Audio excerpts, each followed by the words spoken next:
এই ডিজাইনটার মাঝখানের জায়গাটা বর্ডারটা দেখাচ্ছি। প্রথমে এখান থেকে তুলে তারপরে এভাবে একটা থেকে আরেকটার মধ্যে যেতে হবে,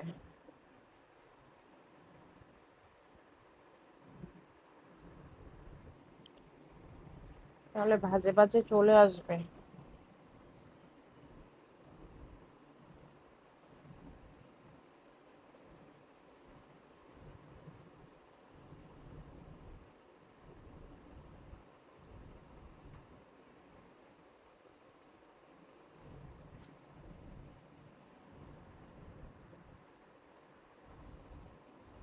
কোনটার নিচ দিয়ে কোনটার ওপর দিয়ে একটু খেয়াল করে দেখতে হবে। শুধু মাঝখানের অংশটা দেখাবো তো খুব ছোটই, দেখতে হবে কোনটা কোন দিক দিয়ে, কোনটা ওপর দিয়ে নিয়েছে কোনটা নিচ দিয়ে নিয়েছে। একটা নিচ দিয়ে গেলে একটা ওপর দিয়ে, নয়তো সুতা যখন ভরাট করতে যাবে তখন না মিলবে না।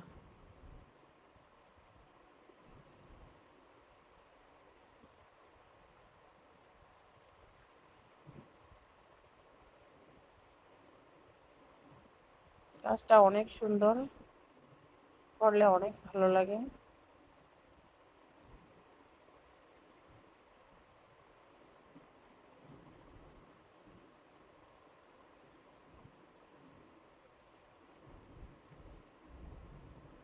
ড্রয়িংটা ঠিক মতো করতে পারলে তারপরে করতে বেশি একটা ঘরগুলো সমান করে আঁকতে হয়।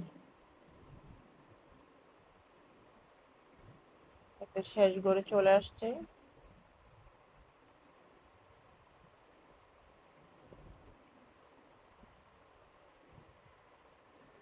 এই যে এইখানে এনে শেষ। এখন ভরাট করব।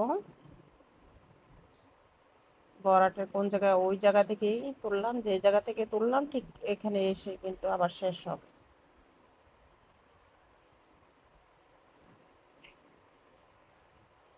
গুজরাটি ভরাট সব সময় এক সাইড থেকে হয়, একটা সাইড সাইড করে ভরাট করে আস্তে আস্তে পরে আরেক সাইড দিয়ে ভরাট হবে, এটা খেয়াল রাখতে হবে।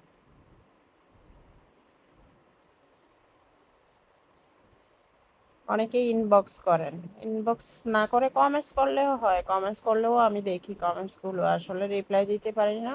কমেন্টস করলে এতগুলো কমেন্টসের রিপ্লাই আসলে দেওয়া পসিবল হয় না, আবার অনেক ক্ষেত্রে সময়ও থাকে না। কিন্তু আমি দেখি কমেন্টসগুলো, কে ওই কমেন্টস করছে ওটা তো আমার কাছে নোটিফিকেশন আসে।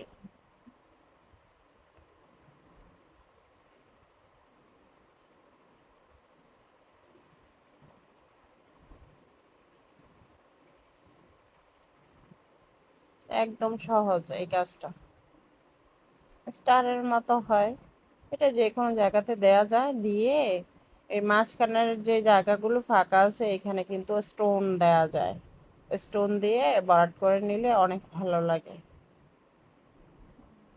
আমি স্টোন দিলাম না, কারণ কাজটা তো এমনিতেই অনেক গর্জিয়াস, সেজন্য আর স্টোন ইউজ করিনি।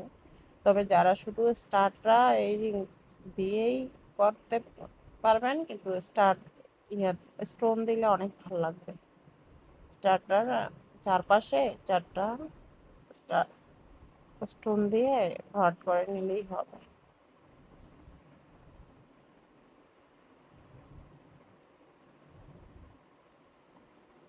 আস্তে আস্তে কিন্তু ভরাট হয়ে আসতেছে, এবং যেখানে শুরু করেছিলাম ঠিক সেখানে গিয়ে কিন্তু শেষ হবে।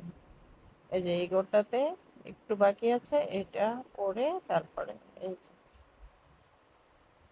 লাস্ট অংশে গিয়ে এখানে এসে তুলে যেখান থেকে শুরু করেছিলাম ঠিক সেইখানে এসে শেষ। কেমন হলো জানাবেন প্লিজ।